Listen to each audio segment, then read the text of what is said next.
Hi friends. இந்த கண்மணி இப்பயும் சும்மானே இருக்கிறாங்களா? எப்படியாச்சும் இந்த குடும்பத்தவே பிரிச்சிடணும்னு ராகவன் கிட்ட தூபம் போட்டுக்கிட்டே இருக்காங்க. இதை பத்தி டீட்டெயிலா நம்ம இந்த வீடியோல பார்க்கலாம் ஃப்ரெண்ட்ஸ். இங்க பாரு, என்னை எப்பயுமே நல்லபடியா தான் அவர் சொல்லியிருப்பாரு. நீ உண்மை சொல்லு அப்படின்னு சொல்லி மாறன் வேற சத்திய வேற கேட்டுறாரு.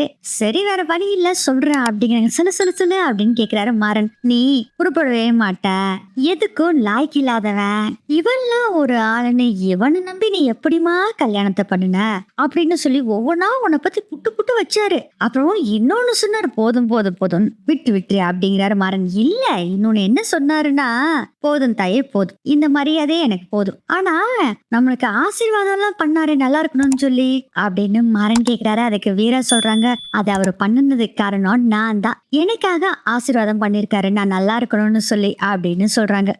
சரி சரி, போதும் போதுமா, ஏறு ஏறு அப்படின்னு சொல்லிட்டு, யோ வாத்தி, பொண்டாட்டியை கூட்டிட்டு வந்து நல்ல விதமா 4 வார்த்தை சொல்லுவேன்னு நினைச்சா கடைசியில இப்படி காலை வாரி விட்டுட்டியா, எப்படி இந்த சீடு உன பாப்பன்ல, அப்ப இருக்குது பாரு உனக்கு ஆப்பு அப்படின்னு சொல்லிட்டு மனசுக்குள்ள நினைச்சிட்டு இருக்காரு மாறன். திரும்பி பாக்குறாரு, அங்க பார்த்தா வீரா சிரிச்சுக்கிட்டு இருக்காங்க. ஏன் இப்ப எதுக்கு சிரிச்சிட்டு இருக்கிற? இல்ல இல்ல, இவ்வளவு தூரம் ஒருத்தர் பொண்டாட்டியை கூட்டிட்டு போனா அங்க போய் அசிங்கப்பட்டு வந்திருக்க பாரு, அத நினைக்கிறப்பதான் எனக்கு சிரிப்பு சிரிப்பா வருது அப்படின்னு சொல்றாங்க வீரா. ச்சே, அவமானத்தின் உச்சம். சரி சரி, வண்டியில ஏறு அப்படிங்கிறாரு மாறன். சிரிச்சுக்கிட்டே வண்டியில ஏறுறாங்க வீரா. யோ வாத்தி அப்படிங்கிறாரு. போலாம் போலாம் போ அப்படின்னு சொல்றாங்க வீரா. அவரும் ஒரே கவலையில வண்டி ஓட்டிட்டு வர்றாரு மாறன். அடுத்ததே கண்மணி ராகவன் 2 பேர்த்தையும் காமிக்கிறாங்க. அடுத்துட்டு அப்படியே யோசனை பண்ணிட்டு இருக்கார் ராகவன். முடிஞ்ச அளவுக்கு வத்தி வைக்கலாம்டா அப்படின்னு நினைச்சிட்டு பாத்தீங்கன்னா ஓவரா தூபம் போட்டுட்டு இருக்காங்க. கண்மணி என்னன்னா, ஏங்க நீங்க தான் இந்த கடைக்கு முதலாளியா இருந்தீங்க, இப்ப என்னடா 3 பேத்துக்கு பிரிச்சு கொடுத்திருக்காங்க. உங்க கடைசி தம்பி பேசாம குடோன்ல வரது போறப்போ சரக்கெல்லாம் பாத்துக்கிட்டு இருந்தாங்க, இப்ப என்னன்னா அவருக்கு ஒரு இதை கொடுத்துட்டாங்க, உங்க 2வது தம்பிக்கு வேற ஒரு பொறுப்பு கொடுத்துட்டாங்க. சாதாரண ஒரு குண்டு பல்பு வாங்குறனா கூட 3 பேத்துக்கிட்டையும் பேசிதான் நீங்க வாங்க முடியும் போல இருக்குங்க. உங்க நிலைமை இப்படியாங்க ஆகணும். இல்ல கண்மணி, அதெல்லாம் ஒண்ணு இல்ல. இல்லைங்க, எந்த ஒரு முடிவெடுக்கிறதா இருந்தாலும் முதல்ல நீங்க முடிவெடுத்துட்டு இருந்தீங்க, இப்ப 3 பேத்துக்கிட்டையும் கலந்து ஆலோசனை செஞ்சு பேசிதான் முடிவெடுக்கணும். நீங்க நல்ல முதலாளி மாதிரி கெத்தா இருந்தீங்க, இப்போ நீங்க பேருக்கு தாங்க முதலாளி, அவங்க சொல்றதை கேட்டுதான் நீங்க இருக்க முடியும் அப்படின்னு சொல்றாங்க. கடைசியில உங்க தம்பிகள்லாம் சேர்ந்துக்கிட்டு உங்களை ஏமாத்த போறாங்க பாருங்க அப்படின்னு சொல்றாங்க. கண்மணி அதுக்கு ராகவன் சொல்றாங்க, அப்படிலாம் இல்ல கண்மணி, என் தம்பிகளை பத்தி எனக்கு தெரியும், அதெல்லாம் ஏமாத்த மாட்டாங்க அப்படின்னு சொல்றாங்க. இல்லைங்க, என்னதான் நீங்க சொன்னீங்கனாலும் தம்பி இதுலதான் நீங்க இருக்கிற மாதிரி போயிருங்க, எனக்கு என்னமோ டவுட்டா இருக்குதுங்க, கடைசியில உங்களை எல்லாருமே சேர்ந்து ஏமாத்திடுவாங்களோன்னு டவுட்டா இருக்கு. இப்போ ஒரு நான் கேள்வி கேக்குறேங்க, இப்போ மாமாக்கு அப்புறம் யாரு? நீங்க தான் எல்லா பொறுப்புமே எடுத்துக்கணும், நீங்க தானே எந்த முடிவுமே எடுக்கணும். ஆமா, ஒரு பேச்சுக்கு தான் சொல்றேன், மாமாக்கு அப்புறம் நீங்க தான் இந்த குடும்பத்தோட தலைவர். இப்ப என்ன நிலைமையில இருக்கீங்க? நீங்க எல்லாத்துக்கிட்டையும் பேசிதான் முடிவெடுக்கிற நிலைமையில இருக்கீங்க.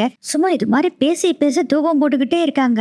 முதல்ல எல்லாமே இல்ல, என் தம்பியா அப்படிலாம் பண்ண மாட்டாங்க அப்படின்னு சொன்ன ராகவன் அப்படியே யோசனை பண்ண ஆரம்பிச்சிடுறாரு. நீங்க நான் இன்னொரு விஷயத்த சொல்லட்டுங்களா? சொல்லு கண்மணி. எனக்கு என்னமோ டவுட்டா இருக்குதுங்க, இந்த பொறுப்பெல்லாம் மாமா உங்க 2 தம்பிகளுக்கும் கொடுத்தாங்க, வேணும்னே மட்டம் தட்டுறதுக்காக இதெல்லாம் பண்ணிருக்காங்களோன்னு எனக்கு சந்தேகமா இருக்குதுங்க. முதல்ல உங்க அப்பா என்ன சொல்லிக்கிட்டு இருந்தாரு, என் பையன் ராகவன் தான் எல்லாத்தையுமே பாத்துக்கிறான், அவன் பொறுப்புலதான் இருக்கு, அவன் தான் எல்லாத்தையுமே பாத்துட்டு இருக்கான் அப்படின்னு ஊரு பூரா சொல்லிட்டு இருந்த உங்க அப்பா திடீர்னு உங்க தம்பிகளை எல்லாம் கூட்டிட்டு வந்து பொறுப்பு அவங்களுக்கு கையில கொடுக்குறாங்க. என்ன அர்த்தம்? என்ன கண்மணி சொல்ற? இல்லைங்க, எனக்கு ஒரு சந்தேகம், உங்க அப்பாவும் உங்க தம்பிகளும் எல்லாம் கூட்டம் சேர்ந்துக்கிட்டு உங்களை வந்து ஏமாத்துறாங்களோ என்னமோன்னு எனக்கு சந்தேகமா இருக்கு, நீங்க பாத்துக்குங்க அப்படின்னு சொல்லிட்டு அப்படியே திரும்பி படுத்துக்கிறாங்க.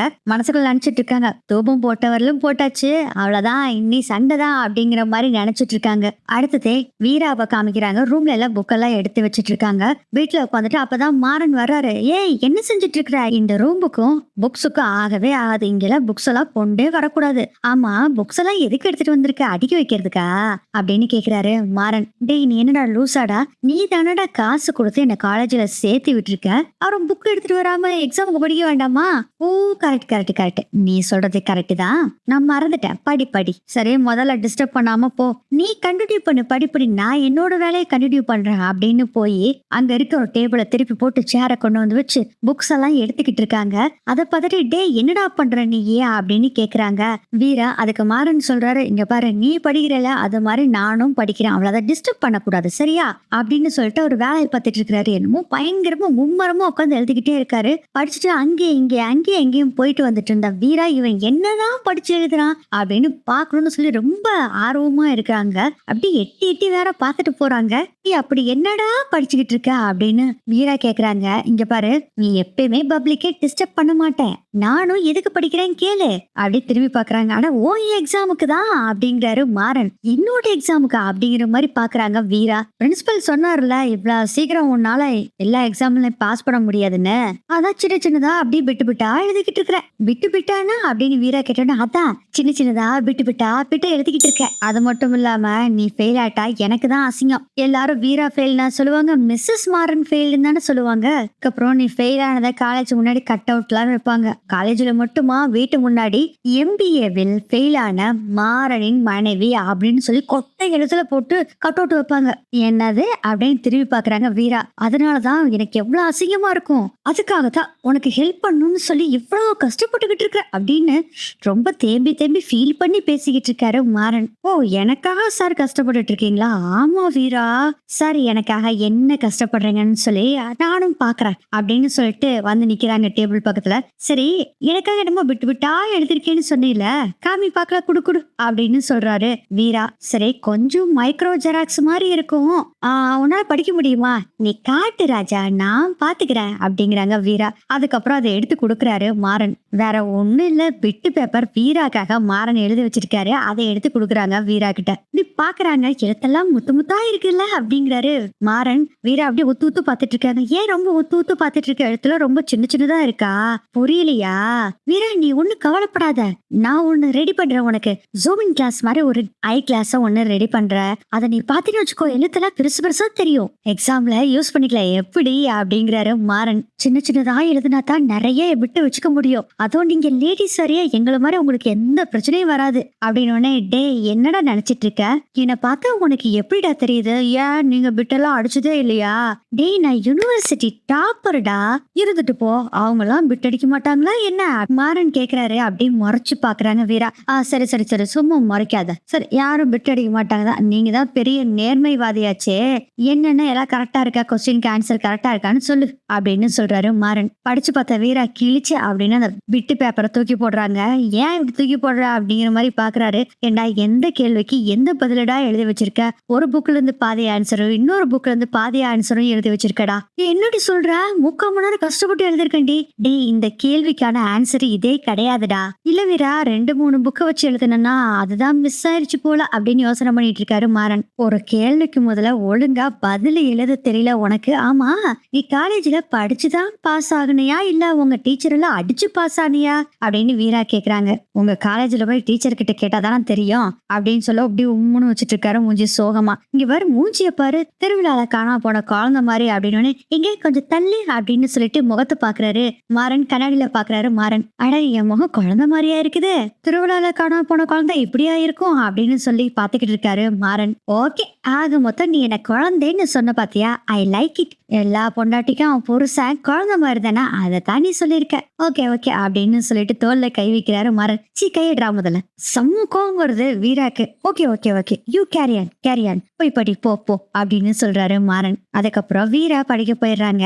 வீட்டு பேப்பரை கையில வச்சுக்கிட்டு நம் ராஜதந்திரங்கள் அனைத்தும் வீணா போயிடுச்சு, பரவாயில்ல பரவாயில்ல அப்படின்னு நினைச்சிட்டு இருக்காரு மாறன். அதுக்கப்புறம் காலையில ஆகுது. அடுத்ததே காலையில ஆகுது. பார்த்தா ஒரு செஃப் வந்திருக்காரு.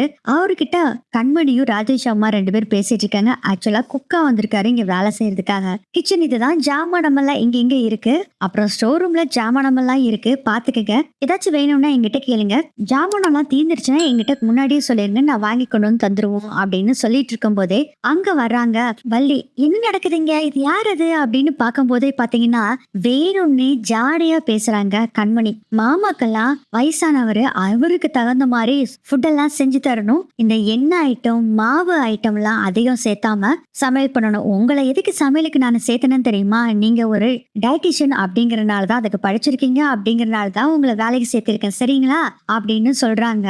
சரிம்மா சரிம்மா அப்படின்னு சொல்றாங்க. இதெல்லாம் கேட்டு, ஆமா எதுக்கு இவரு ஹோட்டல்ல பேரர் மாதிரி இருக்காரு, இவரு எதுக்கு சேர்த்திருக்க வேலைக்கு அப்படின்னு கேக்குறாங்க. இவரை சமையல் பண்றதுக்காக சேர்த்திருக்கோம், ஏன்னா மத்தவங்க செய்யறதெல்லாம் ஓவர் ஆயிலா இருக்கு, ஓவர் மாவு அது இதுன்னு அதிகமா சேர்த்துறாங்க, சரியான ஃபுட்டு ப்ராப்பரா இல்ல, அதனாலதான் நாங்க மாத்தி இருக்கோம் அப்படின்னு சொல்றாங்க. கண்மணி இதை கேட்டுட்டு பயங்கர கோவம் வருது வள்ளிக்கு. வள்ளி சொல்றாங்க, இதை முதல்ல அண்ணன் கிட்ட போய் சொன்னியா? அண்ணன் இதுக்கெல்லாம் சம்மதிக்கவே மாட்டாங்க அப்படின்னு சொல்றாங்க. மாமா கிட்ட ஏற்கனவே நான் கேட்டாச்சு, மாமாவும் ஓகே சொல்லிட்டாங்க, அப்புறம் என்ன உங்களுக்கு அப்படிங்கிறாங்க. வேணும்னா மாமாட்ட போய் கேட்டுக்குங்க அப்படின்னு நக்கெல்லாம் சொல்றாங்க. கண்மணி செம்ம கோவத்துல வள்ளி போய் அவங்க அண்ணா கிட்ட என்னென்ன நடந்துகிட்டு இருக்கு, என்ன வள்ளி சொல்ற, என்னென்ன நடக்குதுங்க, நான் செய்யற சமையல் எதுவுமே பிடிக்கலையாமா, நான் எண்ணெயெல்லாம் அதிகம் ஊத்திடுறேனாமா, உடம்பு கெட்டு போயிருமாமா, அதனால வேற ஒரு சமையல்காரனை கூட்டிட்டு வந்திருக்கா, இது எல்லாம் என்னன்னா இவ புதுசு புதுசா செஞ்சிட்டு இருக்கா, உன்கிட்ட இதை கேட்டுதான் செஞ்சிட்டு இருக்காளா அப்படின்னு கேக்குறாங்க வள்ளி. ஆமா வள்ளி, என்கிட்ட கேட்டுட்டு தான் செஞ்சிட்டு இருக்கா அப்படின்னு சொன்னோன்னே, என்னன்னா இப்படி சொல்லிட்டு இருக்க, நீ ஓகே சொல்லிட்டியா, அப்போ நான் செய்து இத்தனை நாள் செஞ்சது எதுவுமே உனக்கு பிடிக்கலையானா, என்கிட்ட ஒரு வார்த்தை கூட சொல்லலையே நீயே, அப்போ நான் முக்கியம் இல்ல, உன் மருமக தான் முக்கியமா போயிட்டா இல்ல, ஏன் வள்ளி இப்படி சொல்ற, அந்த பொண்ணு நல்லதானே சொல்லுச்சு, இது நான் சமைச்சது எதுவுமே ஆரோக்கியம் இல்ல, அதனால உங்க உடம்பெல்லாம் கெட்டு போச்சுன்னு புது ஆள் சமைக்கிறதுக்கு போட்டிருக்கால, அத சொல்றியா, என்ன வள்ளி இப்படி பேசிட்டு இருக்க நீயே, நம்ம உடம்பு நல்லா இருக்கணும் தானே அவ சொல்லிட்டு இருக்கா, நீ ஏதாச்சும் பிரச்சனைன்னா சொல்லு, நான் வேணா பேசுற அவகிட்ட அப்படின்னு சொல்லி ராமச்சந்திரன் சொல்றாரு. செம்ம கடுப்பாயிடுறாங்க வள்ளி. இதோட இந்த எபிசோட் முடியுது.